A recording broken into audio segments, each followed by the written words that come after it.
À la une de l'actualité de ce mardi soir, le président Alassane Ouattara a été salué pour ses actions en faveur de la crise malienne. C'était à l'issue d'un tête-à-tête avec le président par intérim du Mali, Dioncounda Traoré, venu exprimer sa gratitude au chef de l'État ivoirien. Les populations du Mai attendent avec beaucoup d'impatience le président de l'Assemblée nationale. Le président de l'hémicycle ivoirien, Guillaume Soro, effectuera dans les prochains jours une visite dans la région.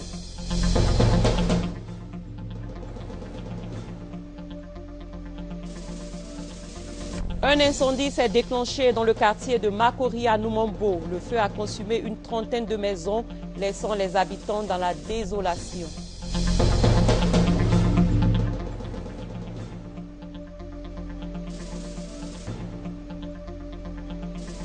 L'actualité à l'étranger avec la crise syrienne, le président français François Hollande n'exclut pas le vote au Parlement pour une intervention en Syrie, malgré les menaces du président syrien Bachar al-Assad. Il est 23 h, c'est votre journal. Bienvenue à tous. Le président de la République, Alassane Ouattara, félicité pour sa contribution à la sortie de crise au Mali. Après le président élu au Mali, Ibrahim Boubacar Keïta, le président intérimaire malien Dioncounda Traoré est venu remercier aujourd'hui le chef de l'État en son nom personnel et au nom du peuple malien. La visite du président Dioncounda au chef de l'État Alassane Ouattara, également président en exercice de la CEDEAO, intervient à la veille de l'investiture du nouveau président malien Ibrahim Boubacar Keïta. Viviane Aïmé. À quelques heures de la fin officielle de son mandat de chef de l'État intérimaire du Mali, le président Dioncounda Traoré est venu faire ses adieux au président de la République Alassane Ouattara et lui exprimer sa gratitude et celle du peuple malien pour tous ses efforts qui ont permis au Mali et à son peuple de sortir de la grave crise qui a frappé ce pays. Peu après son arrivée ce mardi matin à Abidjan, le président intérimaire du Mali a été reçu au palais présidentiel par le chef de l'État ivoirien. Le président de la République Alassane Ouattara a salué les qualités d'homme d'État du président par intérim du Mali et sa gestion de la transition à la tête de son pays qui a abouti à la résolution de la crise et à la tenue d'élections présidentielles transparentes et crédibles. Monsieur le Président, je voudrais vous dire à quel point nous sommes admiratifs de ce que vous avez accompli ces mois durant, pendant cette crise complexe que le Mali a traversée.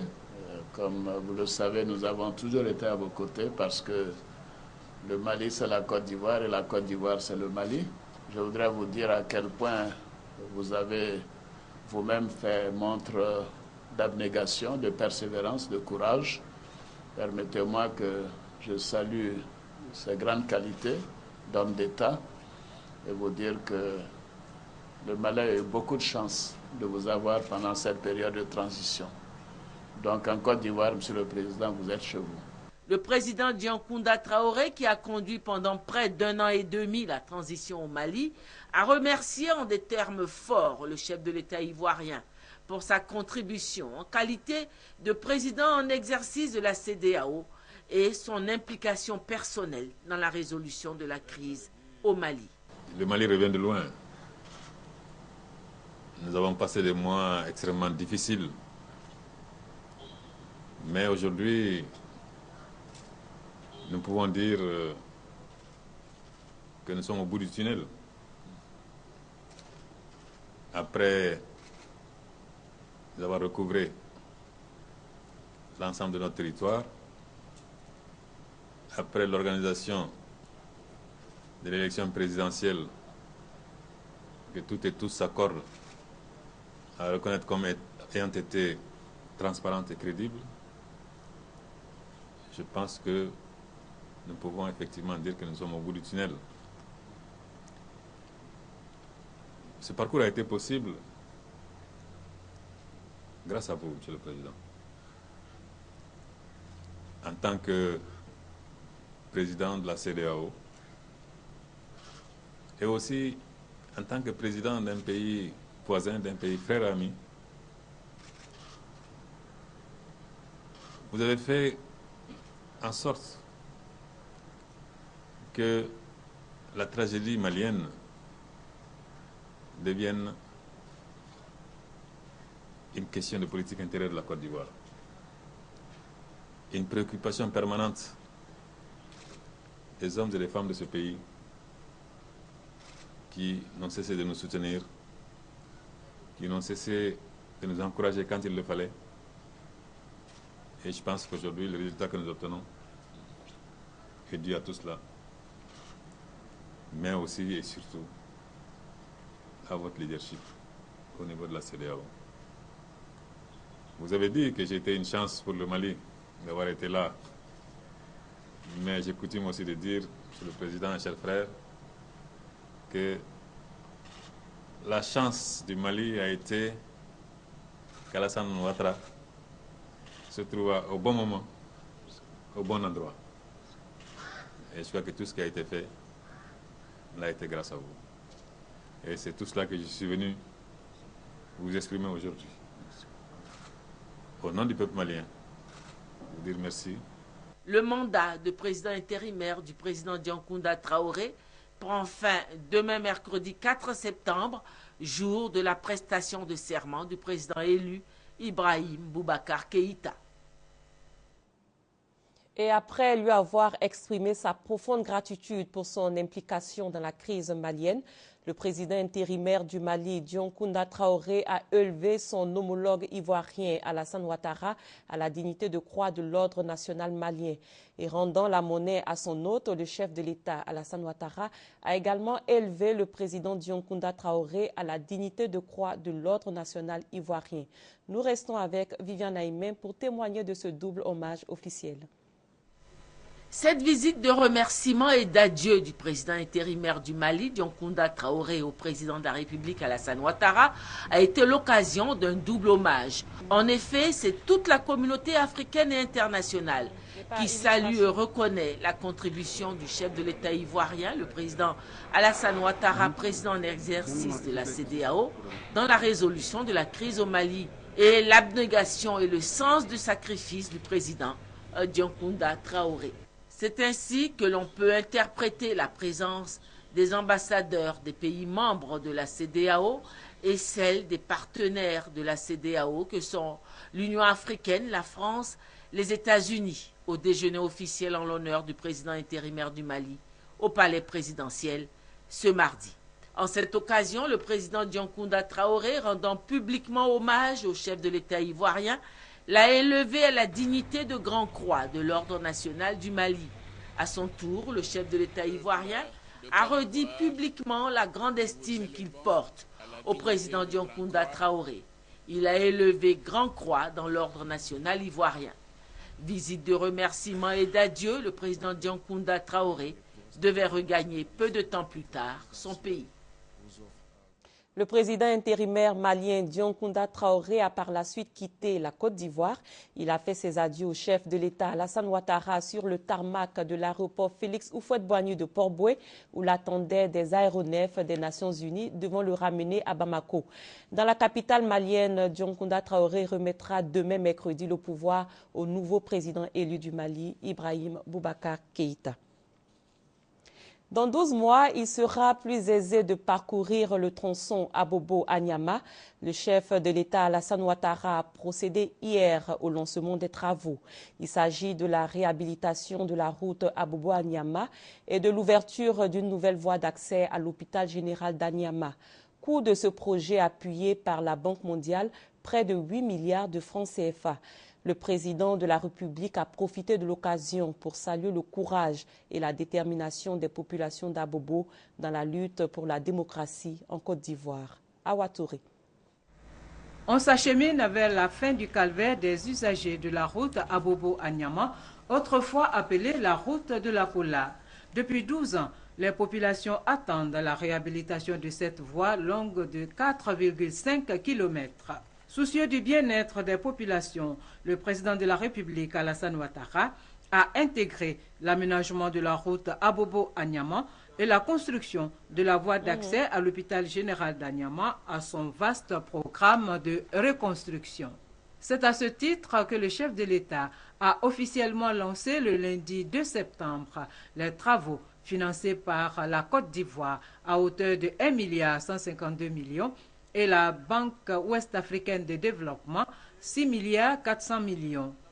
La BOAD, qui selon son représentant résident, entend accompagner l'État ivoirien dans le cadre de l'amélioration des conditions de vie des populations. L'objectif global du projet est de contribuer à l'amélioration du cadre de vie et des conditions de transport dans les communes d'Abobo et d'Anyama.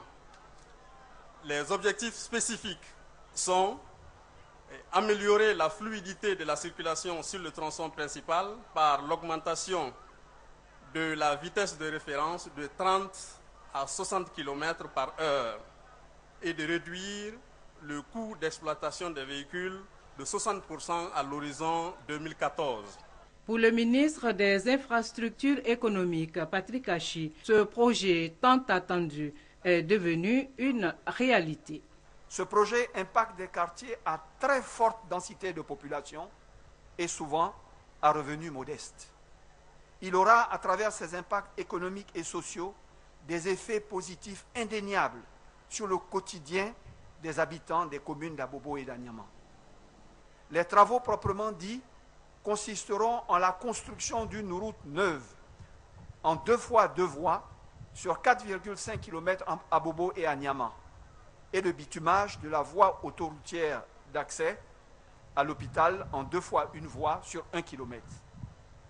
La voie démarre au niveau du PK18 à hauteur de la fin de la voie express et s'achève à la gare routière d'Anyama à hauteur de la Direction générale des impôts. Le projet inclut également l'éclairage public de la voie sur toute la distance de 4,5 km, assurant ainsi une sécurité parfaite tout au long de ce trajet. Le président de la République, Alassane Ouattara, a pour sa part indiqué qu'aucune région de la Côte d'Ivoire ne sera oubliée. Aujourd'hui, l'axe de 4,6 km qui va être aménagé facilitera l'accès à la cité d'Anyama pour plus de 500 000 usagers en seulement 5 minutes contre 30 minutes actuellement. Ce projet comprend également la construction de la voie d'accès à l'hôpital d'Anyama qui était un véritable calvaire pour les malades et leurs parents. Cette voie express prend fin à l'entrée de la ville d'Anyama. Mais rassurez-vous, chers parents d'Anyama, nous avons pris des dispositions pour que la traversée de la ville d'Anyama soit également réhabilitée. L'aménagement de la voie entre la gare d'Anyama vers la route d'Azopé permettra de disposer d'une voie d'accès viable de façon continue entre Abidjan et Anyama. Ces travaux seront poursuivis avec le bitumage de la voie d'accès au village de Bokabo et de la voie d'accès à Aboboté et le renforcement de la voie du carrefour Samaké et du carrefour Marché. Commencée en juin 2013, la route Abobo-Anyama sera livrée dans 12 mois. Notons que 5 milliards de francs CFA ont déjà été investis à Abobo pour 30 km de bitume dans le cadre du programme présidentiel d'urgence. Au plan national, ce sont 6 000 km de routes qui ont été rénovées en 2 ans. Et que pensent les populations de ces travaux d'aménagement? La réponse avec Awatouri. Si la route est bien bitumée, ça va nous permettre de faire beaucoup de voyages. Et comme ça aussi, nous, si on va gagner, les protecteurs de la voiture vont gagner. Vraiment, ça nous fait plaisir en tout cas. Le PR même est venu nous dit que non, le goudron, ça sera 2 voies sur 2. Donc, on a trop souffert avant par rapport à la crise. Aujourd'hui, c'est pour nous engager par rapport à nos devoirs. C'est propre. En tout cas, pousser à nous fatiguer, voir que demain on fait route là, en tout cas, c'est bien. Quand on fait route là pour nous, ça n'a qu'à avancer pour nous vivre quoi. Les choses n'ont qu'à marcher, en tout cas, là, il n'y a qu'à rater dans le pays. On a la joie d'un président que le président n'a qu'à faire. En tout cas, demain, il a commencé, en tout cas, il n'a qu'à terminer comme ça. Quand ils payent un bara à 5 millions, que toute ton recette, ça va dans les pièces détachées, vraiment, c'est pas une économie ça. Cette route, ça nous permet aujourd'hui vraiment de soulager un peu les petits moyens qu'il y en a. L'âme des ressources ne se casse plus, on n'est plus fatigué. Malgré qu'il n'y a pas de goudron, hein. À Bobo, à Niamey, on ne peut pas faire au moins 15 minutes encore sur la route. Mais avant, tu quittes à Niamey, voilà, arriver à Bobo, tu vas faire 1 heure du temps sur la route. Vraiment, le président Alassane Ouattara, on lui salue, on lui remercie beaucoup. Vraiment, le mot me manque quoi. Vraiment, l'année passée, quand je suis venu passer les vacances ici chez mon papa, bon, c'est pas la même chose que cette année. La route était vraiment dégradée. Je vois que les travaux avancent beaucoup et je suis satisfaite. Je remercie beaucoup le président de la République, son Excellence Alassane Ouattara. Que les Ivoiriens se mettent ensemble pour faire la paix, parce que sans la paix, il n'y a pas de cohésion sociale, sans la paix, il n'y a pas de développement, sans la paix, il n'y a pas d'infrastructure. Après le développement d'infrastructures, parlons sécurité. Le colonel André Caranta, attaché de sécurité intérieure de l'ambassade de France, est en fin de mission en Côte d'Ivoire après 4 ans d'exercice. Il a été fait officier dans l'ordre du mérite ivoirien. L'officier français a été décoré par le ministre d'État, ministre de l'Intérieur et de la Sécurité Ahmed Bakayoko, au nom du président de la République, Herman Yamie. C'est avec beaucoup d'émotion que le colonel André Caranta a reçu sa distinction d'officier de l'ordre du mérite ivoirien. L'attaché de sécurité intérieure à l'ambassade de France quitte la Côte d'Ivoire après 4 années de loyaux services. 4 années au cours desquelles cet officier français aura contribué au dénouement de la crise ivoirienne. L'État de Côte d'Ivoire ne pouvait donc rester insensible à son départ. Votre action dans le renforcement des capacités opérationnelles de nos services après la crise post-électorale et votre implication dans la réforme du secteur de la sécurité en cours sont fortement appréciées par le gouvernement. Aujourd'hui, au moment où vous vous apprêtez à quitter notre pays, il me plaît, au nom du président de la République et de l'ensemble du gouvernement de Côte d'Ivoire, vous adresser notre reconnaissance pour les imminents services rendus à notre pays. Le colonel André Caranta souligne qu'il part de la Côte d'Ivoire avec de bons souvenirs. Nous sommes dans une coopération équilibrée. Effectivement, en 2012, nous avons mené 45 actions de coopération. Les cadres de la police et de la gendarmerie ivoirienne ont retrouvé le chemin de nos grandes écoles civiles et militaires. Nous avons eu 14 missions d'experts. En 2013, nous allons certainement dépasser les 50 actions avec la montée en puissance de la coopération en matière de sécurité civile. L'attaché de sécurité intérieure de l'ambassade de France quitte officiellement la Côte d'Ivoire le vendredi 6 septembre. Son successeur à ce poste lui arrive le samedi 7 septembre. Le secteur de la transformation des produits halieutiques, notamment le thon, sera bientôt plus performant. Une 60aine d'acteurs se réunissent depuis hier à Yamoussoukro. Leur objectif, améliorer la compétitivité de la filière du thon. Des réflexions vont être engagées dans ce sens sous la houlette du ministre des Ressources halieutiques. Les exportations de thon en conserve ont rapporté à l'État de Côte d'Ivoire 460 milliards de francs CFA et 3000 emplois directs. Ce secteur est pourtant confronté à une forte concurrence régionale et internationale. Hugues Hervé Blé. La rencontre de Yamoussoukro marque la volonté du gouvernement d'optimiser des exportations des produits halieutiques ivoiriens sur les marchés internationaux. Pendant 3 jours va être passé au crible à cet effet le régime d'entreprise franche de transformation de produits halieutiques instauré par l'État en 2005.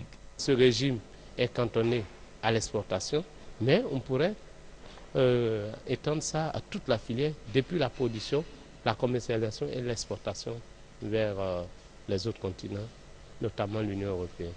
Seront donc évaluées les performances et faiblesses du régime franc, ce qui permettra de nouvelles mesures appropriées pour un meilleur développement du secteur de la transformation industrielle des produits halieutiques. Au niveau des impôts et taxes, par exemple, il est dit que les entreprises françaises sont exonérées de tout impôt et taxes. Malheureusement, il y a un volet parafiscalité qui est encore imposé aux entreprises françaises. Le ministre des Ressources animales et halieutiques se veut rassurant.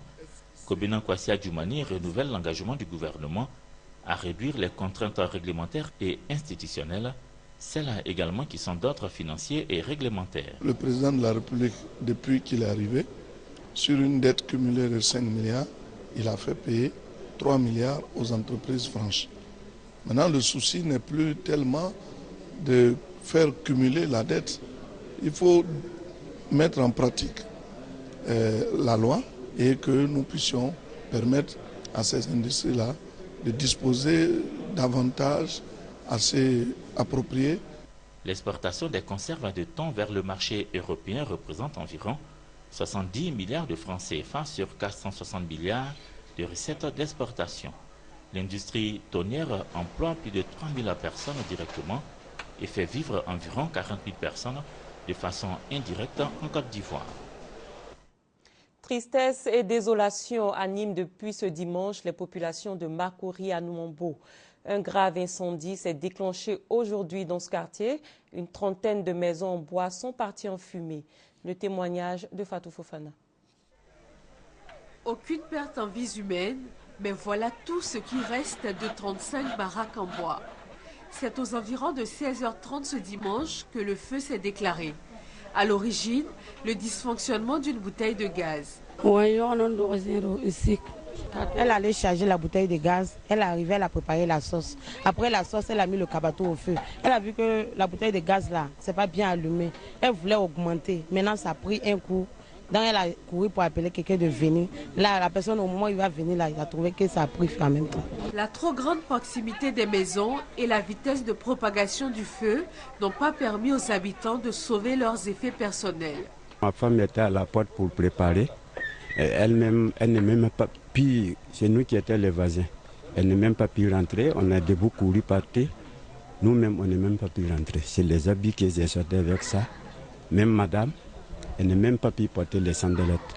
C'est hier soir, je suis allé chercher sandalettes 300 pour lui donner, pour se laver. Dans ce quartier de Makori à Numombo, le feu a fait place à la désolation. En attendant de trouver les moyens de se reloger, les sinistrés se font héberger par les voisins ou par les parents. Le feu donc qui a causé la désolation dimanche dernier à Makori à Numombo. Les populations de la région de la Mé attendent avec impatience le président de l'Assemblée nationale. Guillaume Soro doit s'y rendre bientôt. La région de la Mé regroupe les départements d'Adzopé, d'Alépé, d'Akoupé et de Yakassé à Tobrou. Les chefs traditionnels placent beaucoup d'espoir dans cette visite du président de l'hémicycle ivoirien.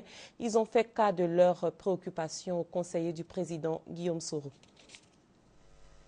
Les populations de la région de Lamé veulent recevoir le président de l'Assemblée nationale sur leur sol. Leur demande, selon Sekongo Félicien, conseiller spécial en charge des ONG et associations, a été acceptée.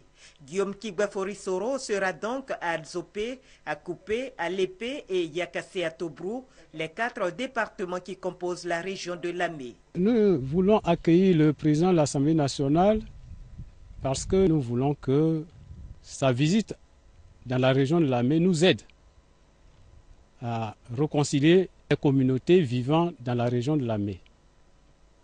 Nous voulons aussi poser un certain nombre de problèmes liés au problème de fond de la réconciliation. Si nous ne sommes pas réconciliés, il sera difficile de procéder, d'aller au développement.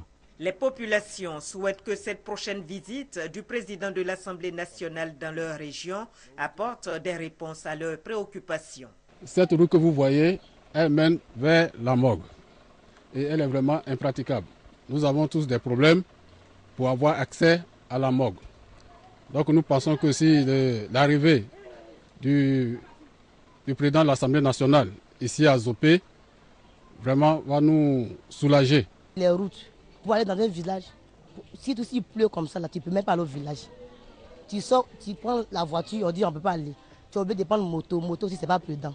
Un peu seulement il y a accident. Présentement dans la région de Lamé, nous avons au moins 4 séries, mais vraiment l'emploi n'est pas suffisant pour la jeunesse. Nous avons beaucoup de difficultés pour avoir du travail. D'autres régions de la Côte d'Ivoire attendent également de recevoir le président de l'Assemblée nationale pour donner un coup de pouce à la réconciliation et au développement dans ces régions. Le reportage est signé Victorine Yaoyoboui. La CDVR entame l'une des phases les plus cruciales du processus de réconciliation. Il s'agit de la phase qualitative des consultations nationales, deuxième grande activité de la commission Dialogue, Vérité et Réconciliation. L'opération a été lancée le 21 août 2013 sur l'ensemble du territoire national. Elle consiste à écouter les populations pour la prise en compte de leur avis dans la conduite de la réconciliation nationale. Échange entre la commission Dialogue, Vérité et Réconciliation, CDVR, locale de Yopougon et 22 chefs de communauté de la commune. Cette rencontre marque le début de la phase qualitative des consultations nationales de la CDVR. Elle consiste à recueillir les avis et les propositions des populations afin d'accélérer la marche vers la réconciliation nationale. Ce que nous souhaitons, c'est d'avoir des échanges tout à fait fraternels, des échanges tout à fait responsables sur tout ce qui s'est passé, ce qui a pu toucher les gens, ce qui a pu leur faire mal, pour qu'ensemble nous puissions véritablement en parler et voir dans quelle mesure la CDVR peut apporter des solutions à leurs difficultés, à leurs problèmes. À l'issue des échanges, les différents chefs de communauté ont dit être dans de bonnes prédispositions pour faire avancer le processus de réconciliation. J'invite les cadres du peuple, les fils du peuple, vivant ici, en Côte d'Ivoire, de revenir à la paix. Car sans la paix, nous ne pouvons rien faire.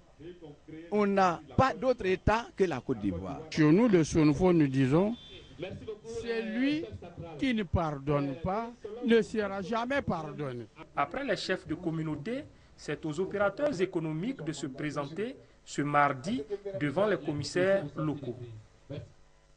C'était un compte rendu de Kadi Souboro et de Adama Koni.